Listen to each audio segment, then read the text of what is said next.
Hello and welcome, episode 2, the Acker Experiment.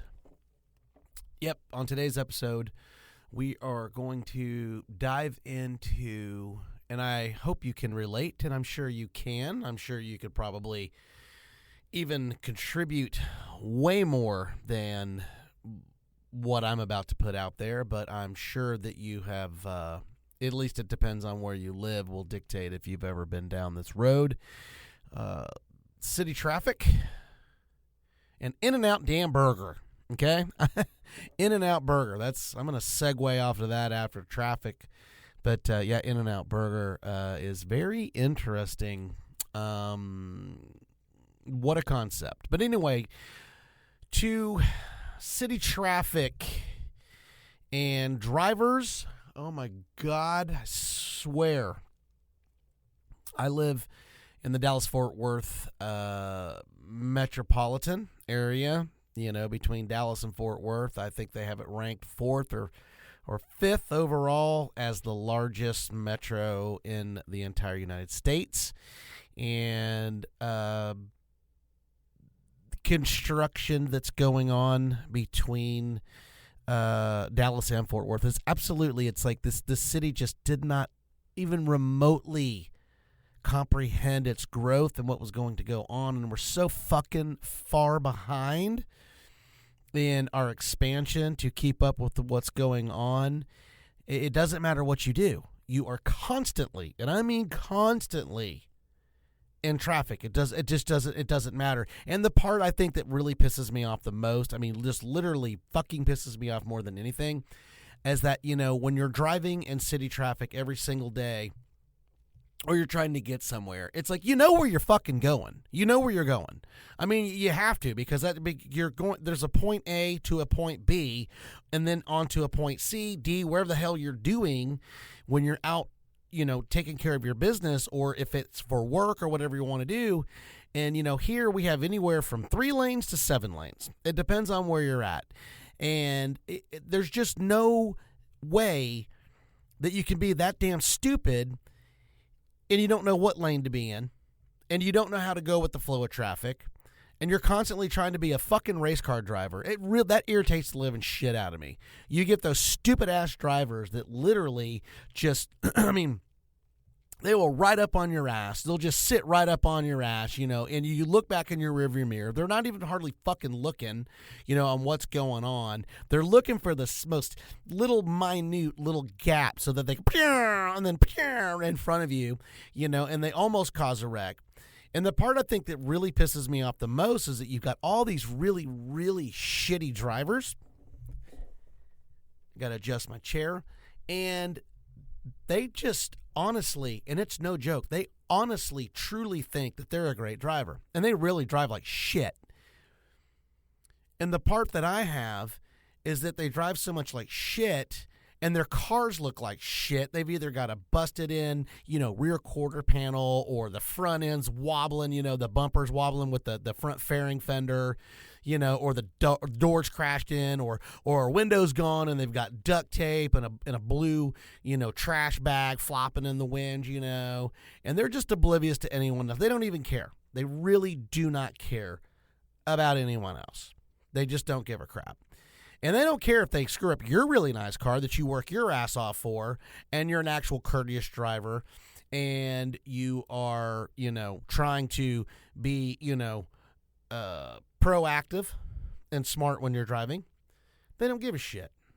So that's part one, is all the dumbass drivers that think they're race car drivers, and they're usually young kids, no discipline. They don't care because they probably didn't even pay for their damn car. Mommy or daddy bought it for them. And that comes to a point of that, you can't appreciate anything when you're not paying for it. It has no value. There's no value to it because you didn't pay for it. You didn't have to work for it. You didn't do shit. You just said, you know what, I need a car, Mommy. I need a car, Daddy. Okay, we'll just find something that you like. And then they beat the shit out of it. And then they treat it like shit. And then they just don't care. And that just absolutely for the life of me, frustrates the living hell out of me.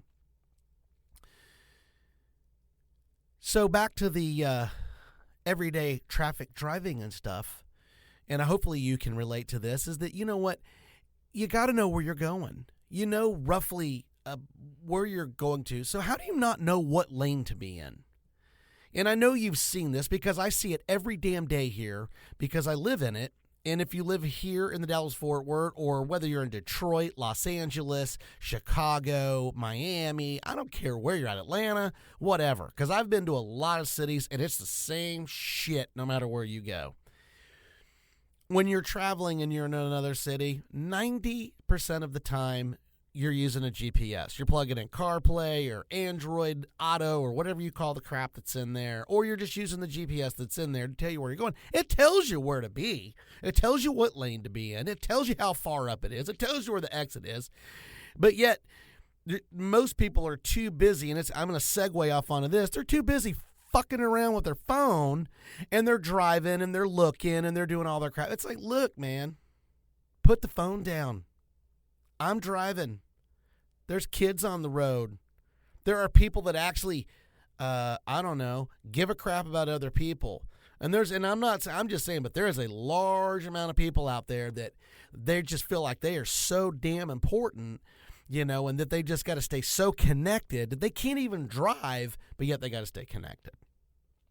So, not knowing what lane to be in, using GPS and handling all this type of stuff. I just, for the life of me, I cannot figure it out. And if you can tell me and say maybe I've got it all wrong, let me know. I mean, honestly, put a comment and tell me how I got it wrong, because I can't figure it out for the fucking life of me. I'll be honest with you. I can't figure it out for the life of me, and it just absolutely pisses me off because I work very hard. And, I appreciate the things that I have, and especially my vehicles. I have nice vehicles, and they are in very, very good shape, and I pass that along as best I can to my own children. Yes, I have 2 kids, so I'm not just saying, oh, I'm just some guy that's rambling about, and I don't have other I'm not like a father or I'm not a parent or something like that. So to me, I try to pass it on to my kids so that they can understand what a value is. Now, and I know that you've actually seen this. I need a sip of beer. Hold on.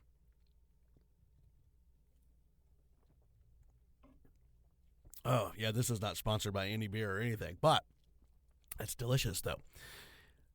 Off to the cell phone thing. Granted, we already know that nobody knows where they're going, but they know where they're going, but they don't know where they're going. And they literally have to dash between 2 lanes, 4 lanes, 5 lanes at the last second, almost hit, a median, trying to take an exit because they think that they're, honestly, I don't even know what's going through their brain. But onto the cell phone thing. And I'm sure you've seen it, and I see it a lot. Oh, my God, it drives me crazy. I call it the 2-car spacing. You're driving. You're inside of, you're not on the freeway. You're just inside of town. You know what I'm saying? You're just trying to get from point A to point B, either get back to your office, because, nobody really works on the freeway. You usually work in like a suburb or something like that, where your office is. So, so you're driving and, you're several miles. I don't even know how many miles. But the thing is you come up to a stoplight. And and I don't know if this happens to you, but it damn sure happens to me. And I mean all of the time. The car in front of you will literally just inch his way up like he's going to get behind the other vehicle that's there, but he stops. And you could put 2 frickin' cars between him and himself. And you're like, what are you doing? But you can see it because you can look up there and you can see that sumbitch on his phone. And he's just sitting there and he's like, ding, ding, ding, and he's oblivious to everything. And it's bumper to bumper anyway, because no matter where you're at, if you live in a large city, doesn't matter where you go, there's no such thing. It doesn't matter if you're on the freeway or if you're in town. There's always traffic. So the light turns green. And guess what he's doing? He's still sitting there. The first 2 cars or 3 cars or 4 cars that are in front of him, they've already started moving. But he just sits there. So you sit there for, like, I don't know what your time limit is. I usually have about a 3 Mississippi, and then I'm going to honk your ass. But every time that I honk some stupid ass, he puts his hands up in the air like I'm the dumbass. And I mean, what are you doing, bro? I was like, I don't know. I'd like to try to get to where I'm trying to go and get there. And I don't want to have to sit here and hit every damn red light because you're so fucking important that you got to be on your phone 24/7. It's like, you got to have a neural link between your phone and your brain. You got to constantly be connected. And I just, for the life of me, cannot figure that out. And if you're one of those people that does that, well, shame on you, because that's a crock of shit, and I bet there's a lot of people that don't like you. So if you are, put your damn phone down, just drive, get to where you're going, or pull over. Just pull over. It's so simple. Just literally, it's really neat. You have this thing that's called, and that's the other thing that I'd like to talk about, is your indicator signals in your car. There's a right and there's a left. It lets people know if you're actually turning, in which direction you're going to turn. And it really does help out other people that actually know how to drive and actually been driving a long time. I've been driving since I was 12 years old. I grew up in a very, very small rural area. It didn't matter. You didn't see somebody on the road for, 10 minutes, if you were lucky, in between cars. So I was very fortunate, or stupid, depends on how you want to define it, that, I could practice driving and didn't have to really worry about, running into cops and all these types of things, because that's just the way it was, But yeah, the indicators, I mean, we've just basically come to the conclusion that they're just there for novelty. They're not real. Because if you're driving and you listen to this podcast and you're following somebody, just pay attention and watch how many times somebody in front of you doesn't use their blinkers. It absolutely frustrates the living shit out of me, because I don't know what you're doing, and I don't like guessing. Guessing is stupid. Guessing basically means that you're okay with failing way more than you are succeeding, and that's stupid. So they don't use them, and it really, really frustrates me, because you're sitting there thinking that some jackass is actually going to go through the light, or basically, say there's an O'Reilly's or AutoZone or grocery store, whatever you want to call it, and you have the turn in. And you're driving, and you should have about a half a car length, to a car length when you're driving, on a side street of, the average speed is somewhere between 25 and 35 miles an hour. And the dumbass or dumbasses, and it happens all the time. So I can't just say, oh, it's it just happens once every so often. No, it happens all the frickin' time. They just turn. They just hit their brakes and they turn. And I'm like, well, why didn't you just put your blinker on? Because if you'd have put your blinker on, that would have signaled to me, or at least informed me, that you were actually going to turn, and I could be aware that you're going to turn, and that I know somewhere between here and maybe a football field or 2 football fields, your brake lights are actually going to go, instead of a instant brake light, turn, no signal. That is absolutely frustrating, is all get out. And I literally it pisses me off to no end. And, and that's how you get a lot of these wrecks that happen, because they're like, well, I didn't know he was going to turn, and then he just hit the brakes and he turned, man. Well, that's what he did, because he didn't use his indicator. And that's why you're having all these people now that have basically the front cameras in their cars. I actually have a lot of business customers that drive a lot. Guess what they have in every one of their deals? They have the front cameras that are constantly on 24/7, and they're always recording, because they have to, because they got to have visual evidence if they're ever in a crash, so that they can actually prove their case for insurance. And it just shouldn't have to be like that you have to have that. But nowadays you got to have that stuff. Because if you're rear-ended, it doesn't matter. If you're rear-ended, you're automatically at fault. It doesn't matter. But if you're rear-ended and there's no indicator and a person makes a mad dash and you rear-end it, but you have it on video, probably going to win that one. Just saying. But then again, hey, who knows? Maybe you're a lawyer listening to this and you're going to say, nope, wrong again, Mr. Joe, because it doesn't matter what happens, you're going to lose that battle. And that's stupid. And if that happens and that person does that to me, I'm going to probably punch him in the throat. Okay. Now, we're at about the halfway point segment, but the traffic is it's frustrating. It's so frustrating. You know, with all the construction and all the stuff that's going on in today's technology, and everybody wants to be technology savvy, that we can't come up with some kind of a system for people to be better drivers. I'm trying to make this easy because, like I said in episode 1, this really is therapy for me. It's totally therapy for me. I get to get this off my chest. This happened on Thursday. I know it's Sunday, but God, I just couldn't let it go.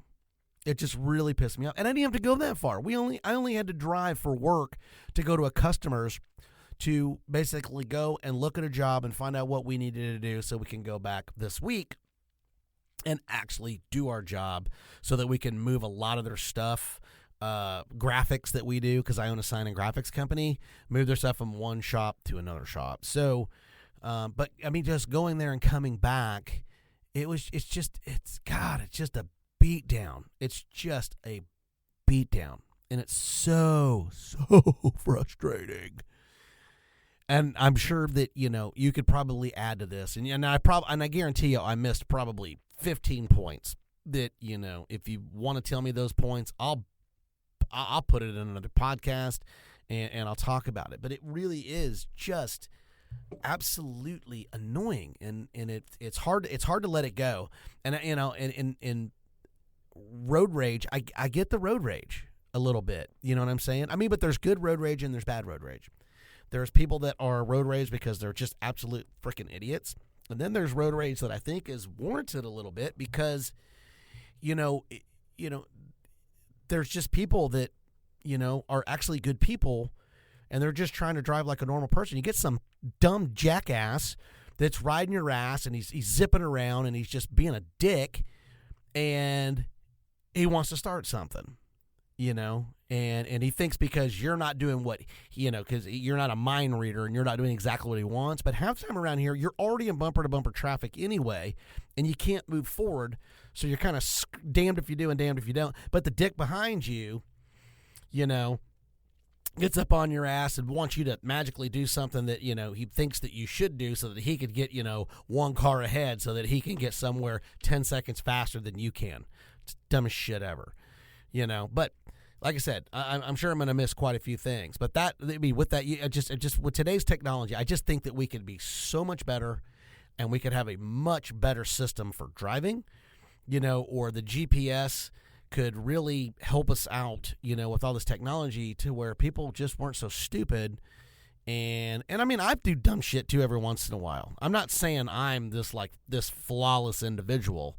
You know, I'll throw myself out there as things, you know. I mean, I have actually been going somewhere and not paying attention, but there's way too many people that are obviously not paying attention, you know. I mean, all the time that, you know, it's way too common. It's way too common. I'm talking this is once in a blue moon. Like, oh shit, I'm in the wrong man. I wasn't even paying attention. And then what happens is I don't make a mad dash and get over. I'm like, well, you know what? Looks like I get to go to the next exit. So I go to the next exit. I do a U-turn. I exit again, and then I'm there. You know, but that's what I do. These other people, they don't do that. They just literally they drive like maniacs, and they try to and the next exit is not an option. It's not an option. So screw you if you're that person and cause wrecks because of that, because there are a lot of good people out there that work very hard for their automobiles, and if you mess up their car, then you're a piece of crap. Now, on to the next segment, In-N-Out Burger. The man that invented In-N-Out Burger, I don't know if he's the devil or if he is an absolute genius. I'm going to lead towards the genius. It's absolutely fantastic. If you don't have an In-N-Out Burger where you live and you travel somewhere where there is an In-N-Out Burger, okay, first off, be prepared. Just be prepared. I don't think there's ever a slow time at an In-N-Out Burger. First time I ever had In-N-Out Burger was in California. That's where my wife is from, and that her brother still lives there. Her parents were out there for a very long time. That's where the Carl's Jr., they kind of took over as the king out there as over the Carl's Jr., which Carl's Jr. was huge. Not going to get into that. We're talking about In-N-Out Burger. But their damn burgers, I think, have a little bit of crack in it. I mean, they're delicious. I'm not saying it's the best fast food burger out there, but what I am saying is it's damn delicious. But the problem that I have with it, and it's amazing because I still to this day try to figure out, why do I put myself through that misery? Here's my story. Coming back from the job on Thursday, I was like, you know what? My son works for the company. I said, let's go ahead. There's an In-N-Out Burger right there in Grapevine. Let's hit that one. Okay. So we exit. I'm coming up. I'm like, cool. This used to be the old Whataburger. I mean, not Whataburger, but Waffle House. We're going to do a back way into the In-N-Out Burger so we don't have to go down the main street, and we'll get in there. Well, we turn, we do about, and the first thing is you can see the long ass line. And I mean, we're not talking a long line. What we're talking about, we're talking like a literally half city block. What did I do? I got in line. I got in line.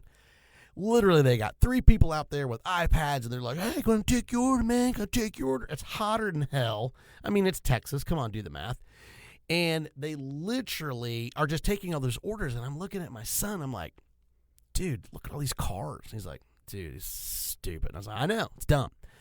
I said, but you know what's freaking me out? What do you think the odds are they're going to get our order right? I was like, man, there's literally 50 cars in line. It's like getting in line at Disney World or Disneyland, you know, and you're just working your way up, and these guys are like taking your order. So we're sitting there, and he goes, I don't know, man. He goes, we'll check it. I said, well, of course we're going to check it, man, because if they screw up my food, I'm not going to eat it. So anyway, we're in this long ass line, In-N-Out Burger, 50 cars, 3 people walking up and down this deal. We're going forwards and backwards. They're like, can you pull up, please? Okay, what would you like? Can you pull up, please? Because as the cars were moving, they were telling me to, basically to move up as we're going. So we put it in. We get literally 7 burgers, some fries, because we're taking some back for other people. And then we have about 30 cars to get up to where we pay and do whatever. We get up to the window. Thank you for In-N-Out Burger. We got this, that. It's going to be, $47 million now because everything costs $18,000 million because of Bidenomics. She wraps it all up. I was like, okay, cool. So I said, it sounded right, because they repeat your order to you. And I basically is like, was that right? He looks over at me and he goes, yeah, I think that was right. I was like, man, there's no way. There's no way, man. All those cars, 3 waiters, 50 cars, and blah, blah, blah. Sure as shit is brown, and you step in it, and it squishes through your freaking shoes, around the sides, everything, and you're trying to shake it off. That's right. I mean, everything, it was right. So it blows my mind. The inside looks like a rock concert, man. I mean, there's people everywhere. This is 2 p.m. in the afternoon, mind you. This is not lunchtime. This is 2 p.m. There's literally just people everywhere. And you would sit there and go, well, you know what, just probably one of those things because, it's summertime. No, it's like that every damn day. So the man that invented or created the In-N-Out Burger, congratulations, you are a genius and almost Satanistic because it's so damn good. It's so good. This is brought to you by In-N-Out Burger. No, I'm just kidding. It is not In-N-Out Burger. And now on to what the fuck news. Okay. News of the day or the really kind of news of the day. And it's kind of funny. It's kind of a political thing. But I'm not going to get too crazy into the political stuff. But it was very, very interesting. I got home from work Wednesday, and I got a beer, and I'm just kind of chilling. It's a day, man. I mean, we work a lot. I mean, just in a sign shop. Amazon has made it really brutal for any other business because everybody expects everything instantaneously. But anyway, long story short, that's what makes our life pretty miserable at our sign shop.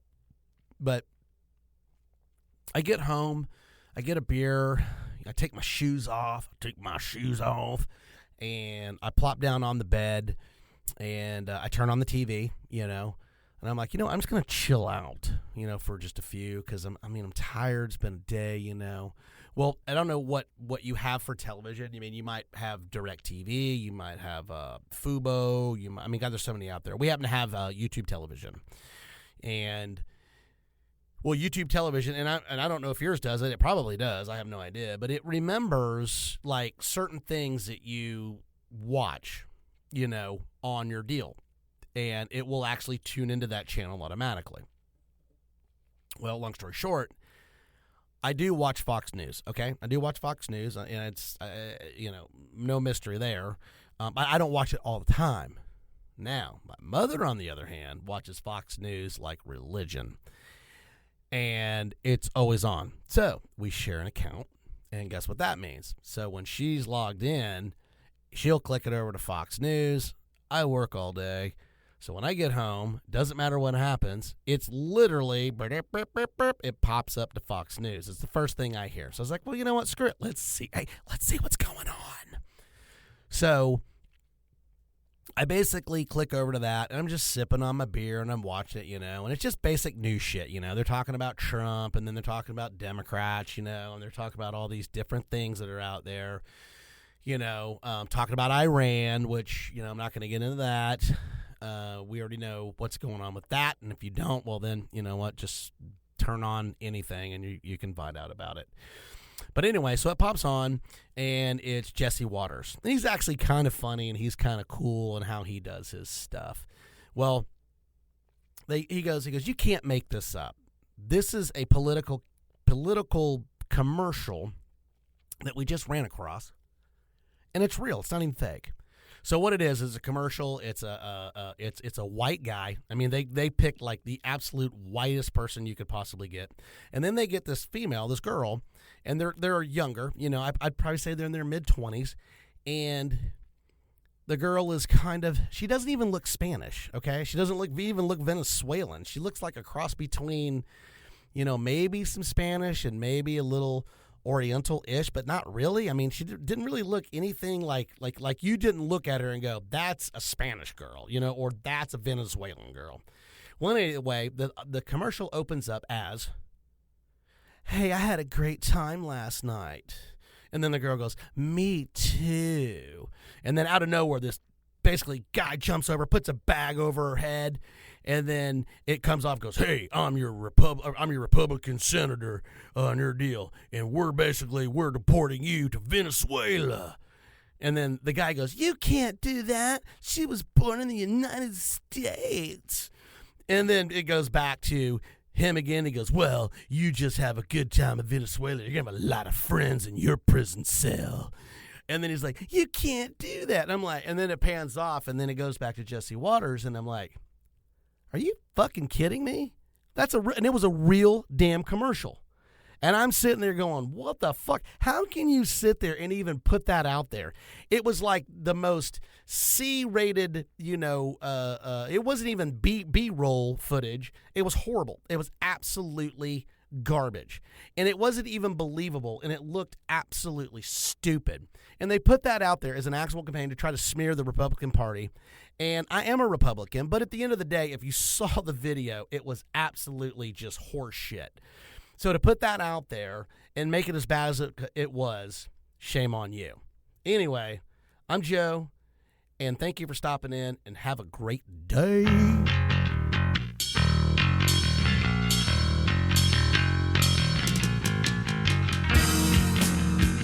Welcome to